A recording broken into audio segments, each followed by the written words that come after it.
Good afternoon, everybody. I hope you're all doing well. So firstly, just to introduce myself.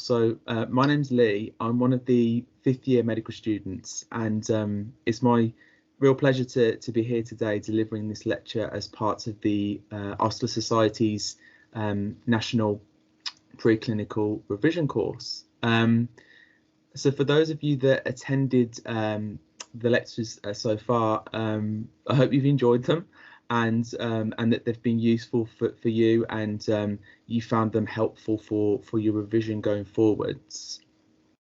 So I guess my aim today is to deliver the second of my biochemistry lecturers, this time on the topic of glucose metabolism. So some of you may have attended the lecture that I delivered last week on proteins, lipids and carbohydrates. So again, it's hopefully going to be very similar in that our focus today will be on helping you to understand sort of the more high yield concepts that may well appear in your preclinical exams, but also hopefully will help you going forwards when you start to enter the clinical phase of your course and start seeing patients more regularly as well. So very quickly in terms of housekeeping, so I'll be aiming to sort of deliver this within the hour, hopefully, and hopefully we should be able to stick to time and may finish a little earlier, but we'll see how we go. And I guess finally, if you do have any questions at all, do feel free to pop them in the chat, and we'll come to them probably at the end, if that's all right. Well, there'll be time just to have a bit more of a discussion and clear up anything that wasn't clear during the lecture. So I think that's everything. So with that said, and without further ado, let's get started with the lecture. So I guess in terms of metabolism, when we think about metabolism in general, this slide really is what it's all about, and it's about the molecule which I hope that many of you are familiar with. It's the molecule ATP. So essentially, ATP, as I'm sure we all know, is commonly referred to as sort of the energy currency of the cell. So it's the cell's means of storing energy and utilizing energy in the form of ATP to power different biological and cellular processes that happen at the molecular level. So it becomes then really, really important to consider how the cell goes about maintaining appropriate levels of ATP within the cell, so that these biological processes can be regulated at the appropriate time and in the appropriate cellular compartment. So in terms of ATP, it's important that the energy that is accessible to the cell through ATP is present to facilitate a range of different cellular processes. So the main sort of use of ATP, of which there are many, is in energy consuming processes, and these range from macromolecular biosynthesis, so the synthesis of lipids, fats and carbohydrates, which all require input from ATP to power these different processes. We can think about ATP being provided to power mechanical work, so thinking about contraction of skeletal muscles, and we can also think about ATP particularly being used for processes like active transport, so thinking a bit more about ion channels and maintaining those ionic gradients, particularly in neural tissues, to allow electrical impulses and nervous impulses to be conducted and propagated accordingly. And then finally, we can also think about ATP as an essential player in the role of protein phosphorylation. So the phosphate groups from ATP are directly used to add phosphate groups to other proteins, which helps in their regulation of different cellular processes. So I guess that just to draw your attention to the figure at the bottom of the slide here. So pretty remarkably, actually, the average amount of ATP that's turned over per day in each of us is about 65 kilos, which is a staggering amount for one particular molecule. So this obviously sort of indicates the sort of really rapid turnover of ATP in cells is incredibly high, and so rates of ATP synthesis and also degradation are incredibly important to allow the cell to perform the different processes that it needs to. So if we start with glucose, we can think about the different sources of glucose and where glucose might come from. So hopefully you're all familiar with sort of certain forms of glucose, the most common being either simple or complex carbohydrates in the diet. So glucose, of course, is taken in during the diet as either a monosaccharide or as a disaccharide. And as a disaccharide, it tends to be sucrose that is sort of most commonly ingested in the diet, which is then subsequently broken down to allow us to access that glucose to power respiration.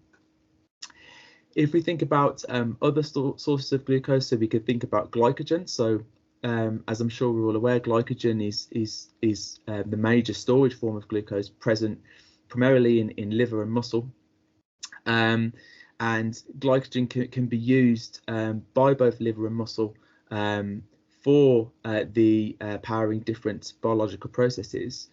But importantly, and we'll touch on a little bit more on this later on, it's used by liver and muscle in quite different ways. So briefly, when we think about liver glycogen, we think mainly about the role of liver glycogen in maintaining the blood glucose levels of the plasma. Okay, so in liver cells, in hepatocytes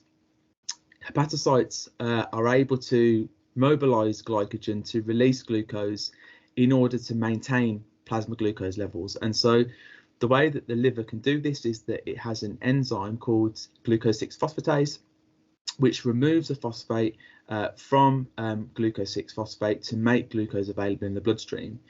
And as part of that process, the liver is able to monitor blood glucose accordingly, both during fasting and exercise, and is able to respond accordingly to either promote glucose uptake if it's, for example, in the postprandial state after we've eaten a meal, but it's also able to release glucose as well when it senses that the body is in a more fasted state. And we'll come on to the exact mechanisms by which the liver does that a little bit later. So in contrast then, muscle glycogen is predominantly for internal consumption only. So by that I mean that once glucose enters the muscle cell, it then stays within the muscle cell, because muscle cells lack the ability to release glucose, because obviously glucose is needed by muscles to provide a source of ATP yielding fuel during exercise. So the fact that muscles lack the enzyme glucose 6-phosphatase means that muscles are unable to remove the phosphate group from glucose 6-phosphate, and therefore glucose can't be released into the bloodstream. So the final sort of source of glucose, or that we can sort of conceptualize here, is glucose that comes from muscle protein, which is broken down during starvation. And by starvation, typically we mean fasting for anything longer than, say, 24 hours. So essentially, we know that glycogen storage in both muscle and liver, or mainly just liver, typically lasts for around 24 hours until the body recognizes that glycogen levels are low. And after about 24 hours, no more glucose is actually available to be released from the liver. Now, of course, the direct result of that is that tissues that are directly dependent on glucose for their metabolism need obviously a source of fuel in order to keep metabolizing and breaking down different cellular constituents. So organs such as the brain, which are hugely dependent on glucose, particularly in the fed states, need a way of supplementing their glucose supply, even when glucose levels are particularly low and liver glycogen stores are low. And the way that they do this is in the form of ketone bodies. And the liver executes this through a pathway of gluconeogenesis to promote the synthesis of glucose from non-carbohydrate precursors, the most common of which would be glucogenic amino acids, and we'll come on to the mechanisms of that again a little bit later on in this lecture. So just to reinforce a couple of important points about glycogen storage in both muscle and liver. So in terms of muscle glycogen, in terms of overall weight, it weighs roughly about 200 grams in total adults. In adults, so in terms of glycogen itself, we would consider that probably the dry weight of glycogen. And of course, I'm sure you're aware that glycogen is often quite a hydrated molecule in cells. It's highly polar. So in essence, the true weight of glycogen would probably be somewhere more in the region of about 800 grams, given its high hydration levels within muscle tissue. Similarly, muscle glycogen weighs about, well, it forms about 2% of the wet weight of tissues as well. And as highlighted earlier, it's mainly for internal consumption only. So when muscle cells undergo glucose uptake, that glucose is primarily to aid ATP synthesis by the muscle to be used for contraction, because muscles lack this dephosphorylating glucose 6-phosphatase enzyme, which would help release glucose into the bloodstream. And typically, when we think about glycogen storage in muscle, we can think about this lasting for about 60 minutes of anaerobic exercise. Now moving on to the liver. So the liver is about 100 grams in total in adults, and comprises about 10% weight of tissue. And as also mentioned before, the liver plays a really important role in blood glucose homeostasis, in that it releases glucose into the blood because it has this glucose 6-phosphatase enzyme, which can release glucose to promote a raise in glucose levels in the plasma. And liver glycogen levels typically last about 24 hours in the adult before they start to deplete.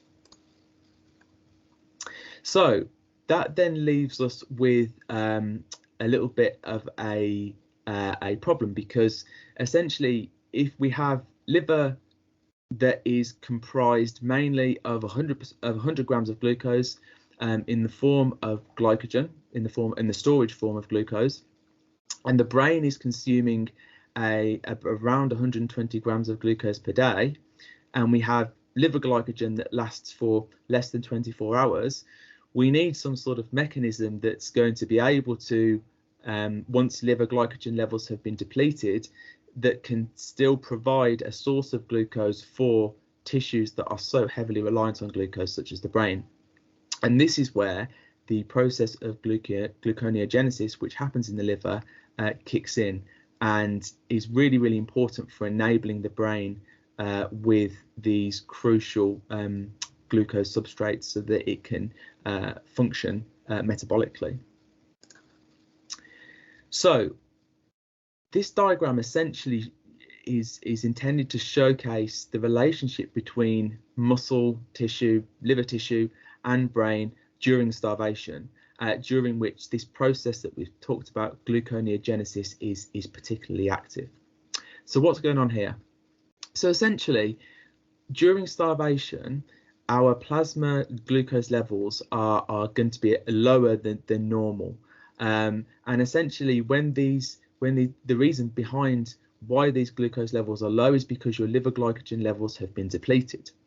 So in terms of the response to that, it mainly rests on your liver, and your liver essentially is responsible for detecting this fall in your plasma glucose alongside the pancreas. And essentially the way your liver responds to that is through upregulating this process of gluconeogenesis to provide the glucose to the organs that need it most. And the way that it does this, as you can see in the diagram, is through the breakdown or the utilization of non-carbohydrate precursors by using proteins as essentially a last resort substrate. And this is commonly referred to, this diagram, you'll often hear it referred to as the alanine glucose cycle.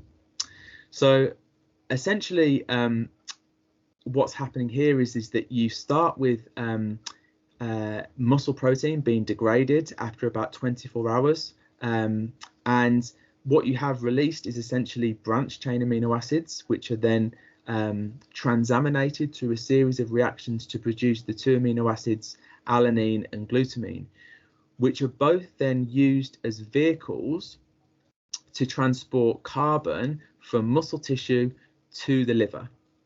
Now, this transport mechanism is mainly required because the liver has the highest capacity to perform gluconeogenesis of any organ, with the exception of the kidneys, but the capacity is generally lower in the kidneys. And so essentially, once the alanine and glutamine are within the liver, they then are converted into pyruvates and alpha-ketoglutarate, which are then converted into glucose via the gluconeogenesis pathway. Once we have the glucose in the liver, this is then released into the bloodstream, and then glucose is then available and accessible to produce ATP in tissues which are strongly glucose dependent, such as the brain. So in terms of hormonally then, what is happening here? So I'm sure you're aware of two important hormones that operate reciprocally to regulate blood glucose homeostasis, so-called glucagon and insulin. So in the fasted state, which we're in here, the main hormone that will be activated will be glucagon. So glucagon is going to be acting to upregulate the process of gluconeogenesis, and conversely, insulin, which is usually suppressed in the fasted state because glucose utilization in muscle tissue is going to be very low in the fasted state because insulin is going to be very low, is essentially going to be available. And so the overall result there then, if you have an increase in your glucose, is going to be a decrease in your glucagon levels overall. Now, often you'll find this referred to as the glucose and alanine cycle, and this is essentially the sort of one of the primary means of the gluconeogenesis pathway, enabling the production of glucose precursors so that glucose dependent tissues can continue to undergo respiration. Now let's just sort of dissect this process of gluconeogenesis a little bit further. So again, just a reminder that this process of gluconeogenesis is happening in our liver, and essentially what we're looking at here in this sort of schematic diagram here is the two reciprocal processes of glucose breakdown to form pyruvate, which is, I'm sure you're familiar with, this process of glycolysis, and then we have the reverse process, which is the production of glucose from pyruvate, which is gluconeogenesis, and it's the gluconeogenesis process that we're interested in for the moment. So essentially what we've got here is and the most important thing I think to remember about gluconeogenesis is that we have a very tight level of regulation of this process that happens at 3 distinct enzyme steps, and these are conveniently highlighted in blue in this image here. Okay, so when we think about gluconeogenesis, we one way that we can think of it is that the cell is heavily energetically depleted, and so we need to synthesize glucose again from any materials that we have available. And so the enzymes that do this are all under allosteric control, and what is controlling these enzymes allosterically is levels of certain metabolites in the cell that are acting on these enzymes to either activate or inhibit them depending on the overall cellular energy status. Now, for activating gluconeogenesis, obviously glucose levels need to be low because we need a drive to want to make more glucose, so it would make sense that we have more of this gluconeogenic flux traveling from pyruvate to glucose. And also as well, in order to sort of build, in order to make glucose, we need the cellular energy status to be quite low. So levels of other metabolites such as ADP and ATP will also have a role here in activating the process of gluconeogenesis. Fundamentally then, our two hormones, our glucagon and our insulin, glucagon, in terms of the process of gluconeogenesis, is going to be particularly important here for activation of this process, leading to the eventual production of glucose. So if we move on to the glycolytic pathway then, so this is essentially, as mentioned before, so this is the reverse of gluconeogenesis. And so what we can see here is that we have glucose through a series of sequential and ordered oxidative reactions eventually goes down to produce this this molecule pyruvate here. Now, glucose is obviously quite a special molecule in metabolism because it's one of the only substrates that can be used for anaerobic respiration, and obviously one of the only substrates that can then be used to produce ATP in the absence of oxygen consumption, so essentially anaerobic respiration. And essentially what happens in glycolysis is we go from this 6-carbon unit of glucose here all the way down to this intermediate here called glyceraldehyde 3-phosphate, which is a 3-carbon. So we've gone from a 6-carbon glucose to a 3-carbon molecule in glyceraldehyde 3-phosphate. Now, essentially, this pathway here then becomes duplicated. So we have 2 of every molecule from glyceraldehyde 3-phosphate all the way down to pyruvate because we need to keep our number of carbons the same. So if we look at the glycolytic pathway a little bit more closely then, so we've got the first part of this pathway, we can see that this part of the pathway is primarily involved in energy investment. So we're using 2 molecules of ATP initially in order to allow energy later on down the pathway to be extracted. Okay, and that second part of the pathway where energy is being extracted, we can see that we're producing 4 molecules of ATP and we're consuming 2 in the process. So this second part of the pathway that's producing 4 molecules is essentially what we call the energy harvesting portion of the pathway, the ATP producing portion of the pathway. So if we then subtract the energy investment from the energy output versus the energy input at the start, we essentially get a net yield then of 2 molecules of ATP per molecule of glucose.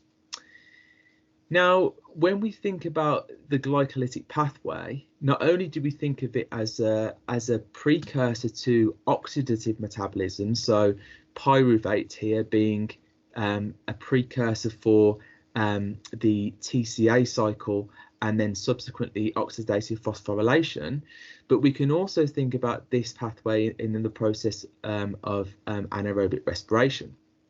And in anaerobic respiration, essentially what we're doing here is, in the absence of oxygen, this pyruvate molecule gets, instead of being shuttled into the TCA cycle and oxidative metabolism, gets converted into lactate. And lactate is what we know is our end product of anaerobic respiration. And essentially lactate here is acting as sort of a metabolic dead end. It's not taking part in any reactions here other than to be recycled back into pyruvate. And this is really, really important because the production of lactate is important for the generation of NAD, and NAD is a crucially important cofactor, and its levels are quite limited within the cell. So the fact that this step can regenerate NAD is very, very important for maintaining glycolytic flux, and essentially maintaining this signaling process if it's required, for example, in anaerobic respiration of particular muscle tissues. So again, moving on to the regulation of glycolysis now. So essentially, much like the regulation of gluconeogenesis, where we have specific allosteric regulation of the certain enzymes that are catalyzing each individual pathway, in the regulation of glycolysis, we essentially have allosteric regulation operating at three different levels. The first is hexokinase here, which is catalyzing the conversion of glucose to glucose 6-phosphate. We then have allosteric regulation of this enzyme here, the third one in the pathway, called phosphofructokinase. And then we also have allosteric regulation at this terminal enzyme here, called pyruvate kinase, which is catalyzing the conversion of phosphoenol pyruvate into pyruvate. Now, as I mentioned, these are incredibly important regulatory enzymes that are essentially catalyzing the rate limiting steps of this reaction. And essentially, all of these enzymes are being regulated in some manner by allosteric processes in the cell. And when we think about the process of glycolysis, we want to utilize sugar, we want to break down glucose to essentially yield energy. So what that tells us then is that we only really want to activate glycolysis, particularly when the cellular energy status is quite low. And one of the key metabolites that tells us when the cellular energy status is quite low is going to be AMP, which tells us that ATP has been utilized quite successfully and quite heavily. So if we have high AMP levels, these key glycolytic enzymes are going to be upregulated to accelerate glycolysis down this particular pathway. So just to very quickly summarize glycolysis and the process of respiration in both anaerobic and aerobic conditions. So glucose obviously is a fairly unique substrate in that it can be metabolized both aerobically and anaerobically, and aerobic metabolism produces a far greater ATP yield than anaerobic metabolism, but that comes at the cost of the aerobic metabolic processes being much slower than anaerobic processes themselves. Also, an important point here is just to mention that it's not only glucose that can be utilized in aerobic metabolism, but other key important metabolites such as fatty acids, ketone bodies, and amino acids can all be utilized to feed into the TCA cycle to allow for further oxidative metabolism and ATP synthesis in the process of aerobic respiration. So again, just to sort of look at this quantitatively then, so in anaerobic metabolism, as we've already summarized, this is principally or only the glycolytic pathway that's operating. We get a net yield of 2 molecules of ATP per molecule of glucose because we invest 2 and then produce 4, giving us a net yield of 2. And in aerobic metabolism, which incorporates the glycolytic pathway, the TCA cycle and the electron transport chain, and then eventually the ATP synthase molecule in the mitochondrial membranes, we get a net yield of about 32 molecules of ATP per molecule of glucose. So clearly aerobic metabolism vastly more energetically fruitful, but obviously that comes at the expense of the speed at which metabolites can be broken down to yield energy, and so the body essentially therefore is able to switch between these two states depending on the energy demands that are placed upon it. So here's just a table that I hope is helpful for you, particularly when it comes to revision. And essentially it's sort of thinking about these reciprocal processes of glycolysis and gluconeogenesis in terms of their functions, in terms of the substrates, the key substrates that are used to power these processes, the products of these reactions, the cellular localizations and connections between the different pathways, because let's remember that although we're speaking about these metabolic processes in isolation, they are all connected and integrated in terms of one big metabolic crossroads within the cell. And then finally, the regulation of these processes with the sort of important enzymes and regulatory steps highlighted in red here. So that's something that hopefully is useful for you and that you can take a look at in your own time. So while we're on the process of anaerobic metabolism, it's important to sort of appreciate that though aerobic metabolism in humans is clearly more energetically efficient, as we've just discussed, this does not by any means mean that anaerobic metabolism is not physiologically important. And so we can see here that, you know, some tissues in the body are obviously relying heavily and exclusively even on the use of anaerobic metabolism to generate ATP. And the first of these, as I'm sure that you'll all be familiar, is the red blood cells. So red blood cells lack mitochondria and in fact lack all membrane-bound organelles. And essentially devote their function entirely, therefore, to the storage of hemoglobin. So the fact that they are lacking membrane-bound organelles means that they rely exclusively on glycolysis for ATP generation. Moving on to skeletal muscles, and a particular type that we're interested in when it comes to anaerobic metabolism is your type 2B, your fast twitch fibers. And essentially these are respiring anaerobically because the rate of oxygen diffusion to these muscles is essentially a limiting factor, and we'll come on to this in a bit more detail in the next few slides as to what's happening there.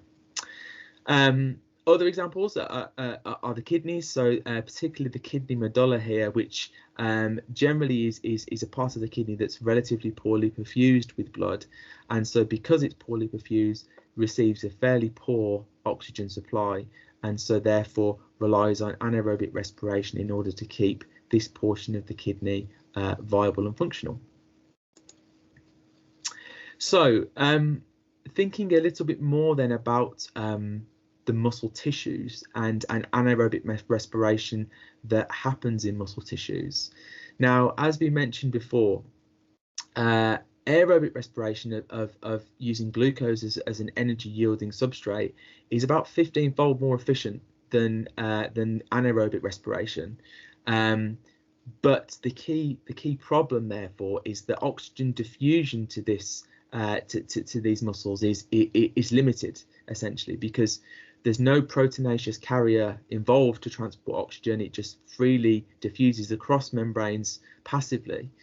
And so what we then need, therefore, particularly for these type 2B muscle fibers, which are operating anaerobically, is we need ATP to be rapidly produced by a pathway that's not going to be limited by levels of oxygen consumption.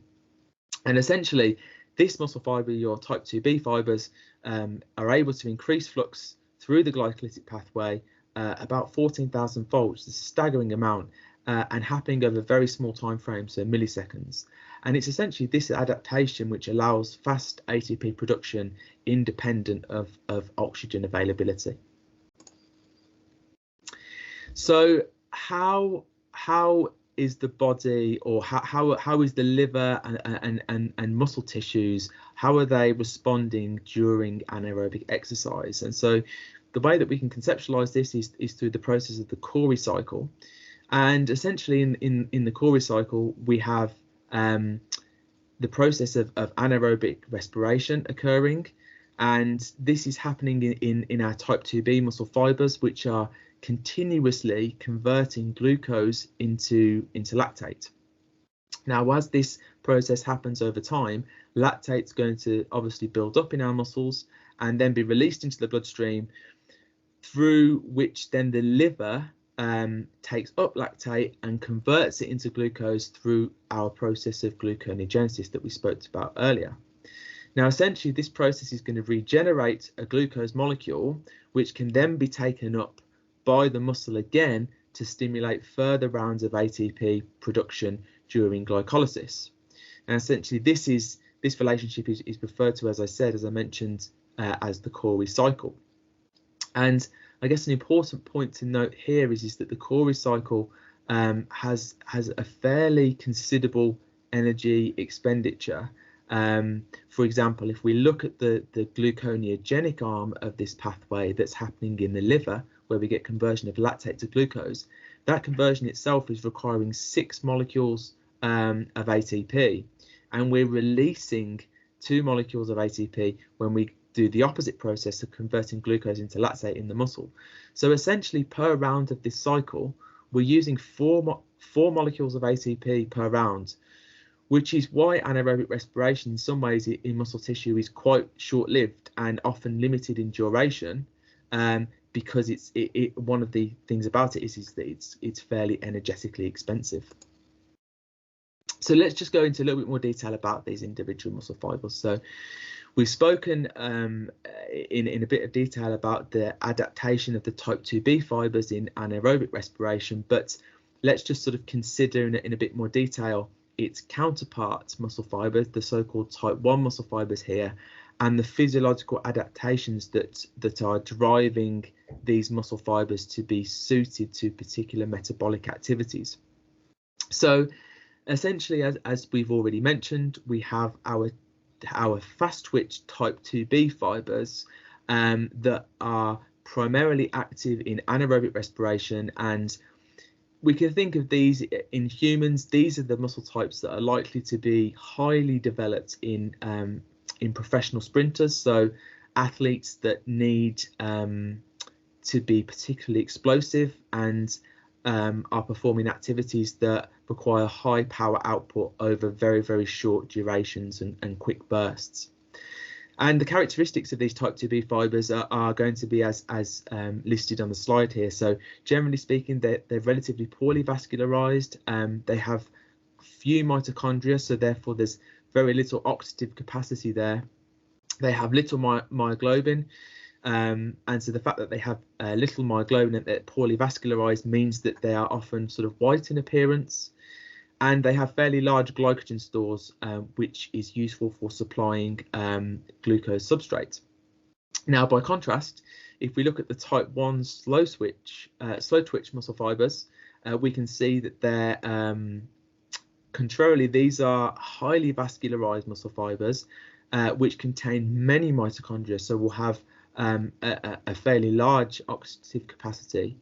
They also contain myoglobin as well, which is going to make, together with the high vascularization, is going to make these muscle fibers, nice and red and pink and a different color compared to our type 2B fibers. And also, this muscle type is most likely to be adapted mainly to fat, and it is indeed fat that is the substrate through which these type 1 fibers are most efficient at using. Now, in terms of our sort of our athlete analogy, type 1 muscle fibers are most likely to be developed in marathon runners, so runners that require muscle activity to perform sort of relatively long distances for a long time and using more sustained muscle activity. So just to sort of really hammer the point home, we can consider the differences in these muscle fibers by heading over to our friends in the avian world here, okay, and contrasting the differences between the pigeon and the chicken. So when we think about chickens in the context of all this, we can think that chickens usually fly for fairly sporadic periods of activity, either because they're happy or perhaps they're unhappy and they're trying to escape a predator. And so it's this sort of sporadic activity of chicken flight that means that type 2B muscle fibers are going to be particularly useful for the chicken to engage.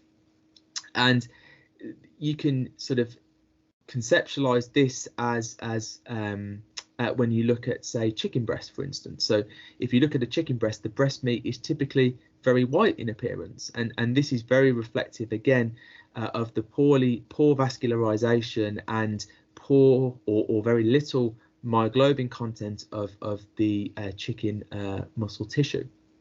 In contrast, pigeons are very different to chickens in that they're capable of flying hundreds of miles without stopping. So the flight muscles of the pigeon need to be supremely adapted to endurance rather than short, sharp bursts of exercises.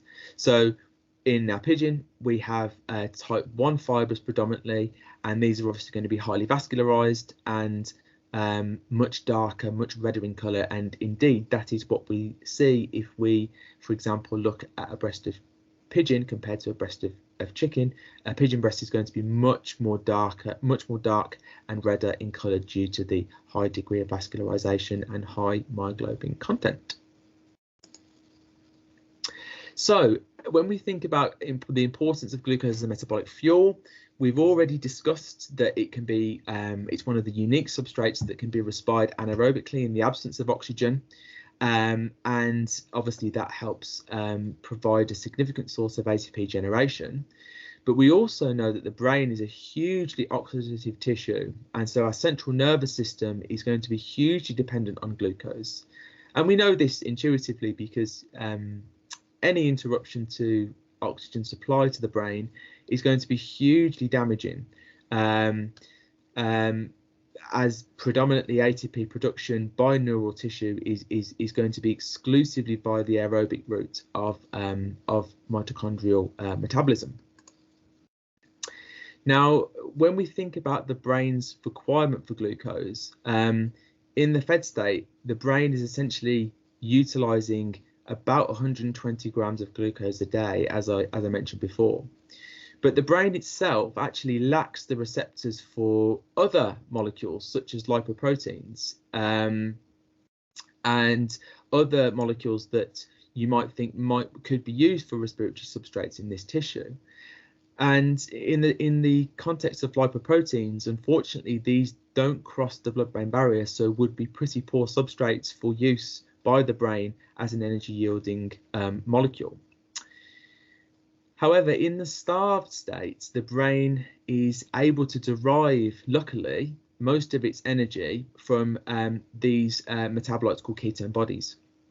And this is especially true when glucose levels are particularly low. And as we mentioned before, fasting in adults that occurs over 24 hours, the blood supply to the brain comes primarily from gluconeogenesis of non-carbohydrate precursor molecules. So this is just a quick table I put together of sort of common transporters that you might find in the cell, and that are particularly important to be aware of. And ones just to quickly draw your attention to are going to be the ones highlighted in red. So we've spoken a lot about the liver and liver hepatocytes being able to take up glucose from the bloodstream. And the way that they do this is typically through a transporter called GLUT2, so glucose transporter 2. And the properties of this are typically that it has quite a high Km. So for those of you that are unaware, a Km is a measure or an approximation of the affinity of a substrate for a particular protein or enzyme. So if you have a high Km, typically that means that the affinity is quite low. And that makes sense because we essentially want the liver to be able to detect glucose and to be able to detect it and bind to this glucose 2 receptor and to uptake it and store it predominantly as glycogen.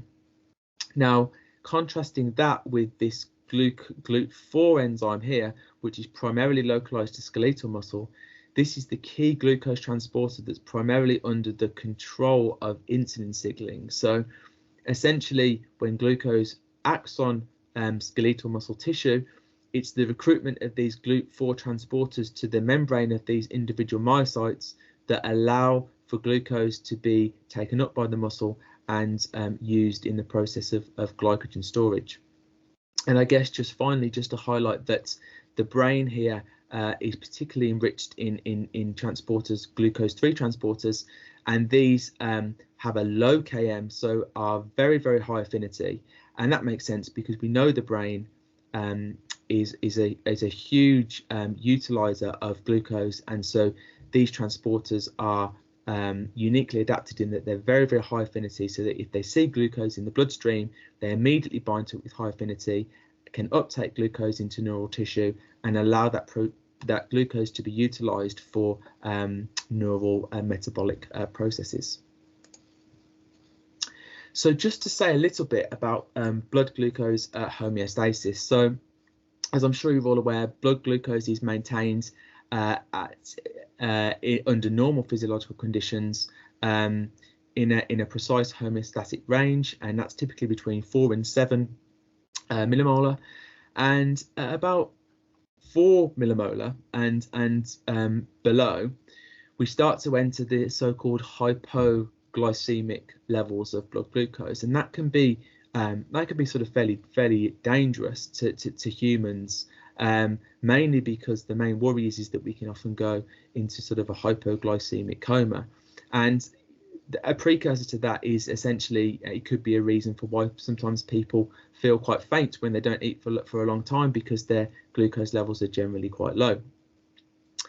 Now, when we go to that level of blood glucose, essentially what we have happening at the molecular level is that we have insufficient glucose to saturate our glucose transporters in the brain. So these transporters are not working at their maximum rate, and so essentially brain tissue is essentially being limited in its ability to utilize glucose at the rate it needs to perform its metabolic activities. So at the other end of the spectrum, where we have glucose levels that are primarily above 7 millimolar, at particularly high levels, this is where we start to enter the realm of diabetes, both type 1 and type 2, and essentially above a certain level of glucose, so-called above 11 millimolar, which is around the level of the renal threshold of reabsorption of glucose, we start to get glucose in our urine, so-called glycosuria results. And if these changes appear for a long time, then we can monitor this process through particular blood tests, which you'll be more familiar with as you progress throughout your clinical years.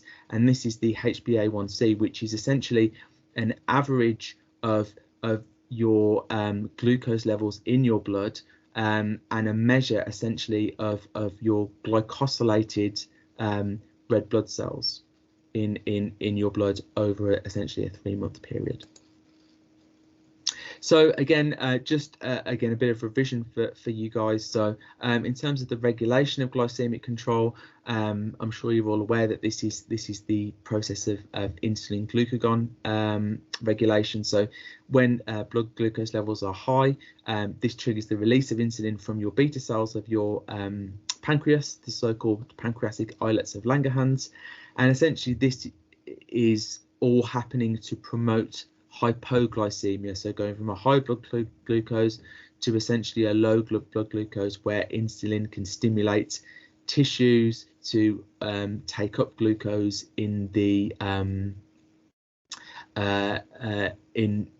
when you have in the fed state essentially. And essentially the contrary is true. So when we have low blood glucose, instead of insulin being released, we have glucagon being released, only this time from alpha cells of the pancreatic islets of Langerhans. And glucagon is essentially acting to promote hyperglycemia. So we want blood glucose levels to be boosted in some way. We need glucagon to be acting to promote that particular process. So in terms of hormonal control, we can think about insulin and glucagon having specific roles. So essentially with insulin, as we said, its predominant role is to promote hypoglycemia. And whenever we think of insulin, I think a really good way of sort of conceptualizing insulin function is to think that insulin is always acting in an anabolic manner. It's an anabolic hormone. And by that, what we mean is anabolic, we mean building things up or synthesizing complex molecules from smaller precursors. So essentially what we've got here then is that when insulin is acting, it's going to be acting on both muscle and liver, but in differing physiological capacities. So essentially we've already said that insulin is promoting glucose uptake into muscle and liver, but in muscle in particular, it's going to promote glycogen synthesis, so this anabolic process of building glucose monomers into polymeric forms, of which glucose is one. And then in the liver, we have glucose phosphorylation, which is activated through the process of insulin-mediated activation of glucokinase, which is the enzyme in liver that's responsible for catalyzing that first phosphorylation event of glucose in the liver when it enters the liver. And then we also have glycogen synthesis, again, this anabolic process that also occurs in muscle tissue, happening in liver tissue as well, under the control of insulin. Similarly, in the fasted state, we can think of glucagon not as being an anabolic hormone, but being a catabolic hormone. So glucagon as being a hormone that promotes the breakdown of more complex molecules to smaller molecules. And this is essentially evident in the process of hypoglycemia. So essentially, to promote hypoglycemia, glucagon needs to act in a catabolic manner to promote the breakdown of glycogen, but also helping with the process of gluconeogenesis as well, and helping to improve the hepatic glucose output to maintain blood glucose levels. So essentially, we have blood glucose levels being maintained by two independent processes here of glucagon: glycogen breakdown and glucose formation from non-carbohydrate precursors. So just to sort of explain this sort of diagrammatically using insulin as the main example and its effects on how to partition fuels. So essentially what we've got here is we've got our glucose in the center, which is our primary substrate, metabolic substrate. In muscle tissue, insulin promotes the uptake of glucose through these GLUT4 receptors, which can then be metabolized into glycogen and stored as glycogen. Insulin also has effects on storage of glucose in the liver by activation of glucokinase, which catalyzes the formation of glucose into glucose 6-phosphate, and then glucose 6-phosphate eventually then is polymerized into glycogen in the liver. And we've also got insulin acting in a stimulatory manner to promote the incorporation of fatty acids into triacylglycerols to be stored in adipose tissue, where it acts essentially as an energy source. We've also got the inhibitory roles of insulin here that we can consider. So essentially, insulin is really important for suppressing hepatic gluconeogenesis. So as we said, insulin is an anabolic hormone. So it's around when glucose levels are high. So we need to switch off glucose any glucose making processes in that scenario. So we have insulin essentially suppressing hepatic gluconeogenesis here, and we've also got insulin suppressing the storage of fatty acids into triacylglycerol as well, again promoting these anabolic processes in the cell. And finally, I'd just like to quickly end with another sort of quite key pathway, but often quite forgotten, and this is the pentose phosphate pathway. So the key function about this pathway is that it very nicely integrates the glycolytic pathways and the glycogen metabolic pathways, and its main function essentially is to act as a branch of the glycolytic pathway to generate another energy carrying molecule, NADPH, for a variety of different biological processes. So we have the biosynthesis of fatty acids, which we haven't covered in this lecture, but are being covered in other lectures. And so NADPH is an important molecule which provides a source of high energy electrons to power the process of lipogenesis, or making fats. It's also important for glutathione reduction. So glutathione, an incredibly important molecule in allowing cells to be buffered against oxidative stress. And also NADPH, really important for heme metabolism, so actually assembling the porphyrin ring structure that is so familiar to molecules such as hemoglobin, which allows the oxygen binding capacity to heme. And also, again, really importantly, NADPH acting as in the process of generating ribose 5-phosphate for nucleic acid synthesis and incorporation into DNA. And so hopefully this pathway, again, I've just tried to make a little revision table for you guys, just basically compartmentalizing the function of the pathway, its key substrate, which is glucose 6-phosphate, the products that are resulting from this pathway, and then the location that this pathway typically occurs in, which is the cytoplasm, and then the interconnecting pathways, which you can see in the schematic on the right here. So the fact that this pathway is interconnecting with both glycolysis and also glycogen metabolism as well. And just to sort of give it some clinical relevance, so this one of the enzymes that's involved in this process, so-called glucose 6-phosphate dehydrogenase, this is particularly deficient in certain autosomal dominant diseases, so-called glucose 6-phosphate dehydrogenase deficiency, and essentially this results in a hemolytic anemia, which is caused directly by oxidative stress, because glutathione is unable to be recycled as quickly because of this lack of NADPH, which is so important for maintaining glutathione in its oxidized form, which gives the cell, or the red blood cells, maximum buffering capacity against oxidative stress. And that is the end of the lecture. So that marks the end of this lecture here. Thank you all very much for listening. Here are some of my details here that you can contact me on. If you have any questions whatsoever about anything discussed in the lecture, please don't hesitate to email me, and I'll be sure to get in touch with you. As always, feedback is also really important as well. So there'll be a feedback form attached to this lecture and to the link once it's uploaded. So any feedback on the lecture would be super helpful going forward. But other than that, thank you very much for your attention, everyone.